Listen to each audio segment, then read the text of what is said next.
Welcome to The Deep Dive, your ultimate shortcut to understanding the market's most critical insights. Glad to be here. Today, we're putting on our TalkTickers hats. We're really going to dissect the third quarter fiscal year 2025 earnings conference call for Penguin Solutions. Yep, Penguin Solutions, a lot going on there. Our mission, as always, is to pull out the most important nuggets of knowledge, give you a really comprehensive understanding of their performance and where they might be headed. That's right. And right out of the gate, Penguin Solutions delivered a truly solid third quarter. Solid's a good word. Yeah, and this isn't just, a one-off. It really shows their continued progress in this significant transformation they've been working on. Absolutely. The headline numbers look pretty strong. Total net sales came in at $324 million. Mm-hmm. That's a healthy 7.9% increase year over year. But for me, what really stood out were the profitability metrics. Right. The bottom line. Exactly. Non-GAAP diluted earnings per share saw a significant jump, up 25% year over year to 47 cents. That's quite a leap. It is. And they achieved $38 million in non-GAAP operating income. That's a 15% increase from the prior year. Translates to an 11.9% non-GAAP operating income margin. And importantly. Yeah, what's fascinating here is that this marks their fourth consecutive quarter of non-GAAP operating margin expansion year over year. What does that consistency signal to you? Well, it signals disciplined execution, for one, and a clear path towards increased efficiency. It's not just luck. Right. To dig a bit deeper into the sales mix, product net sales were quite robust, up 11% year over year to $259 million. Okay. Services net sales were slightly down, about 3%, coming in at $66 million. But, that's offset by some very strategic financial moves they made. Crucially, the balance sheet was significantly strengthened. They did some refinancing, leading to a negative net debt position. Okay, let's unpack that, because a negative net debt position sounds incredibly strong. More cash than debt, basically. Oh. What kind of strategic flexibility does that really open up for Penguin Solutions going forward? Are they, primed for acquisitions or maybe more aggressive R&D spending? That's a fantastic point. And yeah, that negative net debt position is a powerful indicator of financial health. It gives them significant optionality, like you said, future investments, potential M&A, maybe even increased shareholder returns without needing to borrow heavily. Okay. And can we dive deeper into those pivotal financial numbers? Cash and cash equivalents stood at a robust $736 million. Yeah, a huge number. That's a substantial increase, $268 million year over year, and $89 million just sequentially. And what drove that jump? It was bolstered both by preferred share issuance and strong underlying business operations. So two distinct drivers feeding that liquidity. Got it. And their cash flow generation is looking even better. Cash flows from operating activities reached $97 million. That's up from $80 million in the prior year. Which indicates? Improved working capital efficiency. They're managing their cash better day to day. Improved working capital efficiency. It's a key phrase there. For you listening, what does that really mean for how the company is operating? Well, think about it. Because their operational metrics are tightening up too, right? Days sales outstanding, DSO, was 47 days, while days of inventory, DOI, improved to 36 days, down from 44. Right. So that efficiency translated into their cash conversion cycle, showing an 8-day improvement year over year, landed at 30 days. An 8-day improvement in that cycle is quite significant. So for you, listening at home, what does that essentially mean? Think of it like this. The company is turning its investments in inventory and sales into actual cash much faster. It's a really strong sign of operational health. Less cash tied up. Exactly. It's money moving through the business more efficiently, reducing the time capital is locked up, which frees it up for other uses. And speaking of capital, they're also actively returning it to shareholders. Penguin Solutions repurchased 1.88 million shares for $30 million in Q3. And they still have $37 million remaining in their current authorization. It signals confidence in their own valuation, Definitely. And here's where it gets really interesting on the balance sheet, I think. Post-quarter, the company completed a significant refinancing. That's right. They paid off a $300 million term loan using $200 million cash and $100 million from a new $400 million revolving credit facility. So net effect. Effectively reduced their gross debt by $200 million and extended maturities. That sounds like a very smart move. Yeah. Can you break down how that benefits them long term? It absolutely is. It's strategic de-risking Plain and simple. By cutting gross debt and pushing out maturities, they lower their interest expense, they improve their debt profile, and they gain more financial runway for years to come. Less pressure. Right. Reduces near-term pressure, lets them focus resources on growth initiatives. And it wasn't just financial structuring, but corporate structure, too. Ah, yes, the redomestication. They completed their move from the Cayman Islands to Delaware. So now they're established as a U.S.-based company. For our listeners, what's the key advantage there? Is it about investor perception, the regulatory environment, or maybe setting the stage for future M&A as a U.S. company? That's a fantastic point, and it's likely a combination of all those. From an investor standpoint, being a U.S.-based company often provides a layer of, let's say, familiarity and regulatory transparency. Give you confidence. It boosts confidence, yeah. And broaden their investor base. It also simplifies certain operational aspects and positions them better for future M&A, as a U.S. domicile can sometimes streamline deals. Okay, so all this financial maneuvering, the restructuring, what does it mean for their overall strategy and how the different segments are performing? Management really emphasized their progress, right? Transforming Penguin into a leader in high-performance, high-availability enterprise infrastructure solutions. Yeah, they're heavily focused on that early-stage enterprise AI adoption. Across quite diverse sectors, too. Financial services, energy, defense, education, even neo-cloud. Right. And their core belief, what they're banking on, is that the significant investment in AI pilot systems we've seen across the industry in 23 and 24. The experimentation phase. Exactly. That's now leading to growth in full production AI installs in 2025 and 2026. This is key. They think they're seeing signs of entering the initial stages of that growth, corporate build-outs really starting to scale. Moving beyond the pilot. Living beyond the pilots. Okay, diving into the segments then. Advanced computing revenue came in at $132 million. That was actually down 9% year over year. Mm-hmm. Management noted that this segment's revenue recognition is inherently lumpy due to large project timing and customer concentration.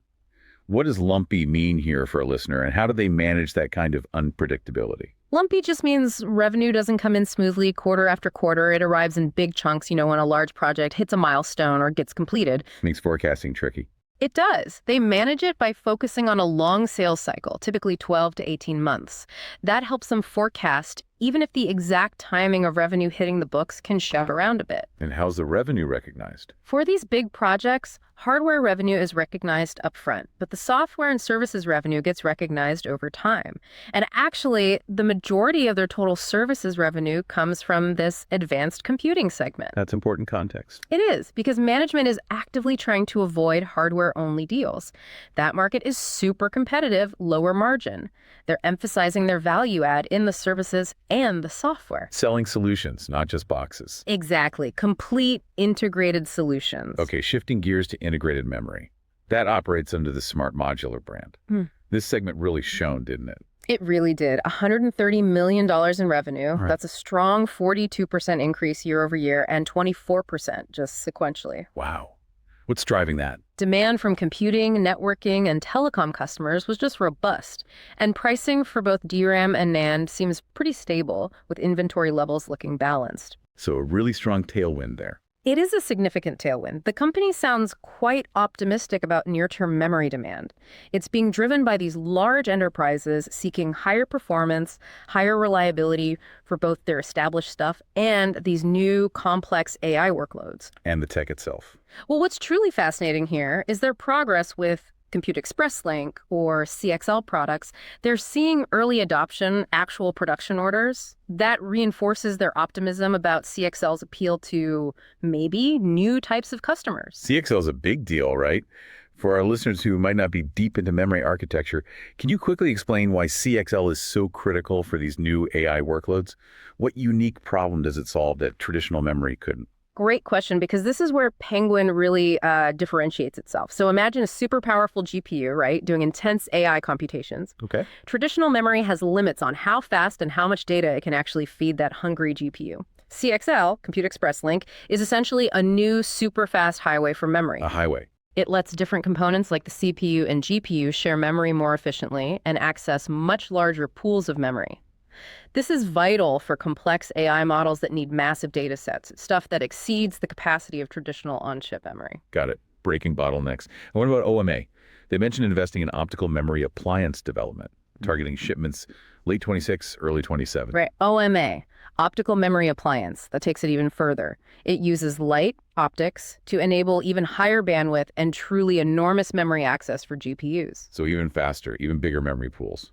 Think of it as breaking through the old memory bottlenecks entirely, letting GPUs really unleash their full potential on these gargantuan AI tasks. It's potentially a real leap in performance down the road. Interesting. Now, for the third segment, optimized LED, or CRE LED, revenue there came in at $62 million, down 4% year over year. A bit softer. Yeah, the top line was constrained, they said, in the latter half of the quarter. Increased costs, uncertainty from tariffs on products shipped from their China facility. Macro headwinds hitting there. Seems like it. But despite that macro uncertainty, they remain confident in their product portfolio, their IP, and that capital-light operating model they use. A good reminder that not every segment is immune to external pressures. Indeed. And strategic partnerships are also a big part of their broader story. We should touch on that. Right. The SK Telecom investment from December 24, $200 million. Yeah, and that's evolving now into significant strategic commercial benefits, not just cash. Penguin is making progress with SK Telecom on AI data center infrastructure initiatives. And SK Hynix, too. And strengthening its relationship with SK Hynix, the memory giant for system-level products, and these custom high-value-added memory solutions globally. How do these SK Group partnerships translate into tangible growth, you think? Expanded market reach? Well, it's all about leveraging those strong relationships, isn't it?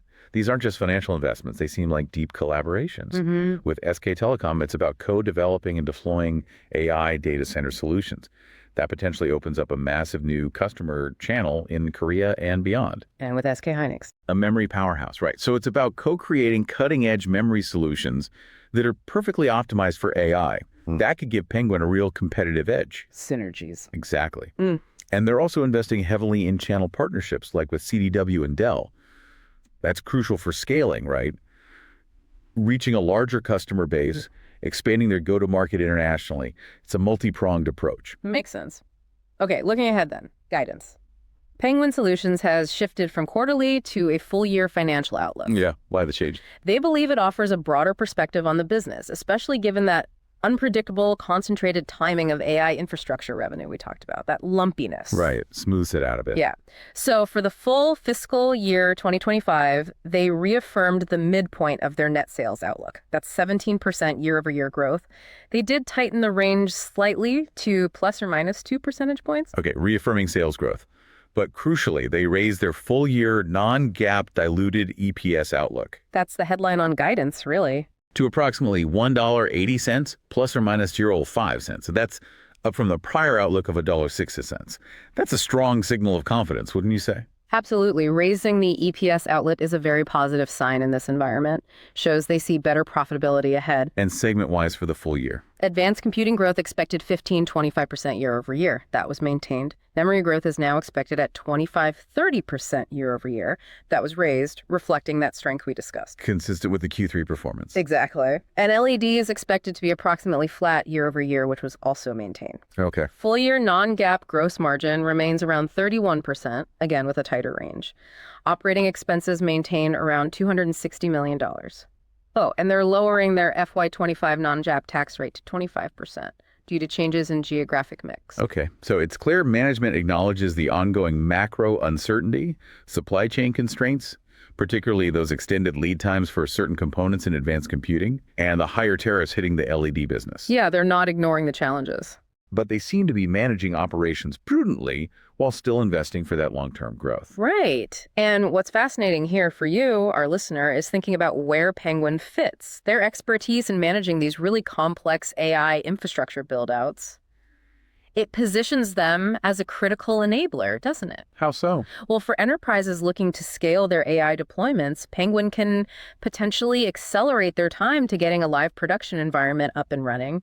And their technology-agnostic approach, that's a key differentiator in this rapidly evolving landscape. They aren't tied to one specific hardware vendor. Okay, so if we connect this to the bigger picture for investors, that increasing demand for higher performance, higher reliability and memory driven by AI workloads, that signals a significant opportunity for their integrated memory segment, right?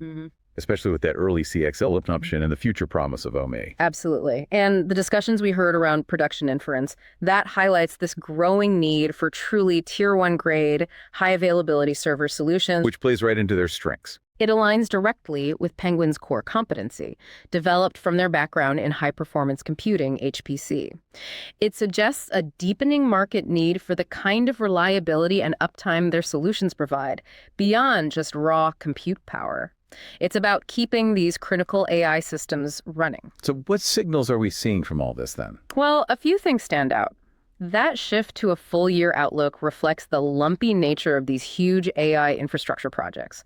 Acknowledges predicting quarter to quarter is tough when dealing with massive deals. Okay, what else? The balance sheet strengthening, the redomestication to the U.S., that suggests a company optimizing its financial and corporate structure, getting ready for future growth, perhaps preparing for bigger moves down the line. Laying the groundwork. Exactly. And those strategic partnerships, especially with the SK Group, they indicate really promising avenues for both tech collaboration and expanded market reach. They're definitely setting the stage for significant future potential. All right, let's do it. Time for our outrageous but plausible trade idea. Remember, folks, this is just a thought experiment. Not financial advice. Definitely not financial advice. But given Penguin's strong position in complex AI infrastructure, their focus on services over just hardware, those early wins in CXL, the SK Group partnerships, here's a thought for you, our discerning listener. Okay, lay it on us. How about this? A long-dated, out-of-the-money call option on Penguin Solutions. Going long on Penguin. Coupled with a short position on a pure play, maybe lower margin AI hardware provider. A pairs trade, intriguing. What's the thesis? The thesis here is that Penguin's deep integration capabilities, their growing software and services revenue, especially as CXL ramps up and maybe OMA comes online by 2027, will let them capture disproportionate value in the AI ecosystem. While the hardware guys get squeezed. Meanwhile, the hardware-only players could face significant margin compression as the market matures and competition really intensifies.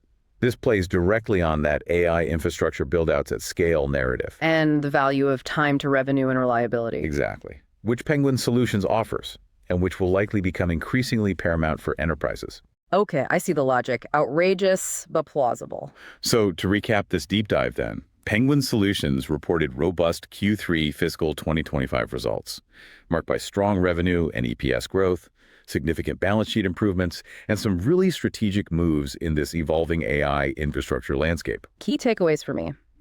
The momentum in integrated memory with CXL adoption is real. The critical role their advanced computing solutions play in enterprise AI, despite that lumpy revenue, and those strategic partnerships like SK Telecom, setting the stage for future growth. Yeah, the company is clearly navigating the macro uncertainties with a sharp focus on long-term investments. Hardware, software, services, all aimed at capitalizing on this rapidly growing market demand for AI infrastructure. And just one more time, this discussion is purely for informational purposes only. Definitely not financial advice. Do your own research. Absolutely. So what stands out to you from this deep dive into Penguin Solutions earnings? Are they building a truly future-proof foundation in this AI race, or are there still hidden icebergs maybe to watch out for in that AI infrastructure sea? We'd love to hear your thoughts.